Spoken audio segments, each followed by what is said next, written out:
మీలో ఎవడైనను దేవుని కృపను పొందకుండా తప్పిపోవనేమో అనియు,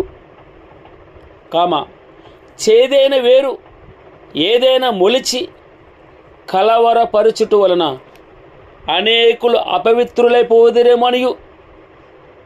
ఒక ఉదాహరణ చెప్తాడు.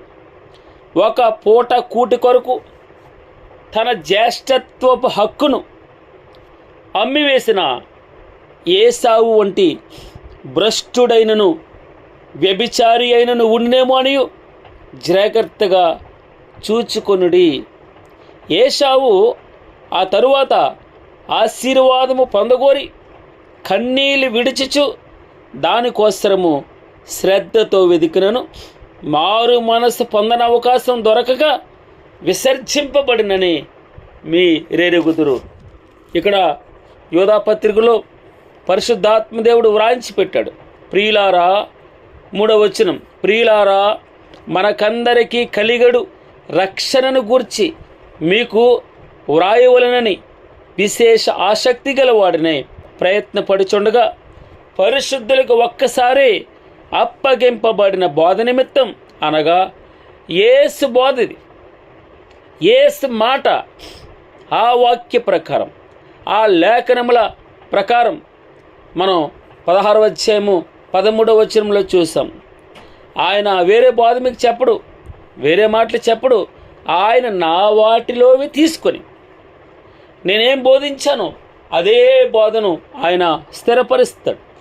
మీకు అర్థమయ్యేటట్టు చెప్తాడు, మీకు గైడ్ చేస్తాడు, పాపమును ఒప్పింపజేస్తాడు.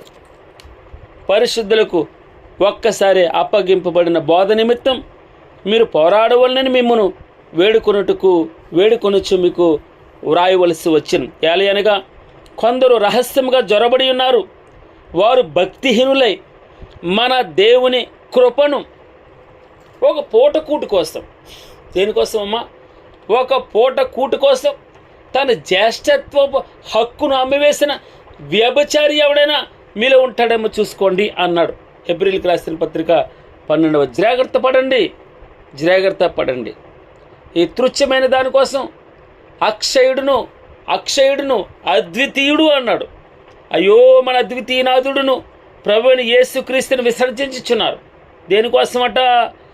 ఏలయనగా కొందరు రహస్యంగా జొరబడి ఉన్నారు.